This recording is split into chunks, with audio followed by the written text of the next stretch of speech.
నమస్తే, welcome to the date line. నేను Devulapalli Amar. Telugu Desam party Janasena పొత్తులు ఎంత దాకా వచ్చినాయి?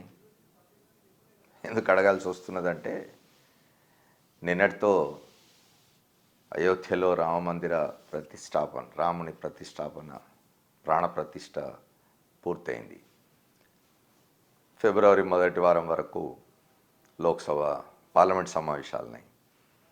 9వ తేదీతో పార్లమెంట్ సమావేశాలు కూడా ముగుస్తాయి.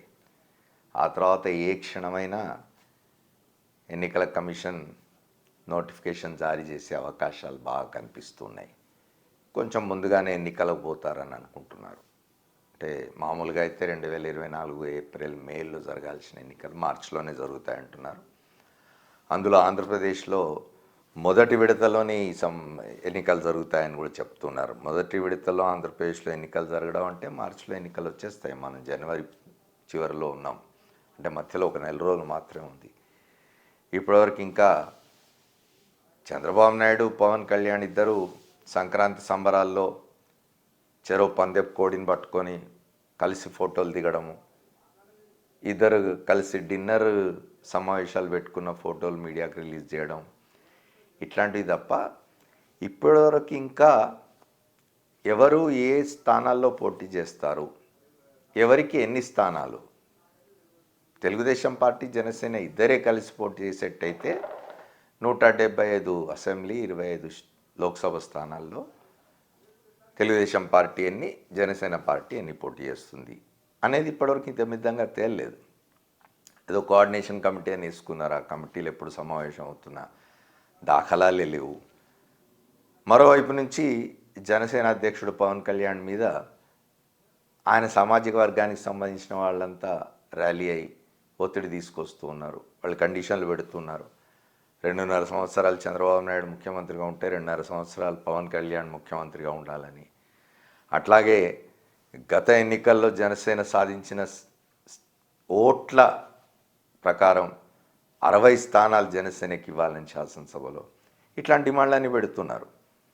వ్యూహాత్మకంగానో ఇంకో రకంగానో కానీ ఇరుకునబడో కానీ పవన్ కళ్యాణ్ దీని మీద ఏం మాట్లాడడం లేదు. కానీ ఇటువంటి ఒత్తిడి ఆయనకు అటువైపు నుంచి ఉన్నది. మరి తెలుగుదేశంలో చంద్రబాబు నాయుడుకు తన కుమారుడు లోకేష్ నుంచి ఎటువంటి ఒత్తిళ్ళు ఉన్నాయో తెలియదు, ఇతరుల నుంచి ఎటువంటి ఒత్తిళ్ళు ఉన్నాయో తెలియదు. కానీ ఇప్పటికైతే దాదాపు జనవరి మాసం కూడా ముగుస్తున్న సమయంలో ఇంకా ఏ పొత్తు ఎటువంటిది ఖరారు కాలేదు.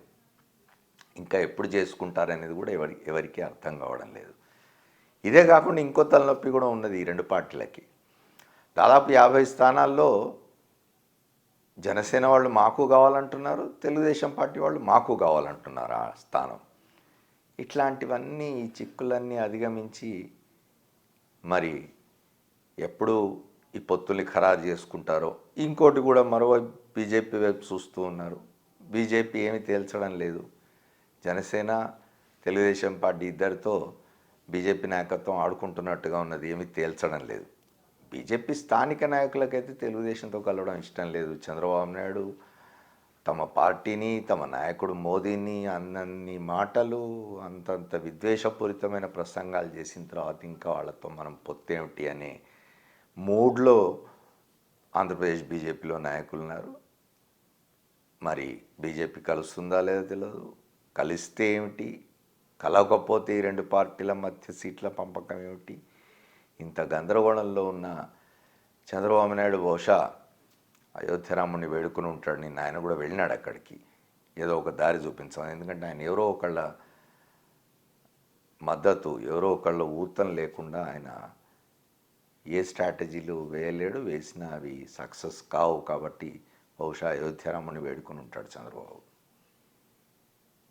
Thank you. మళ్ళీ కలుద్దాం.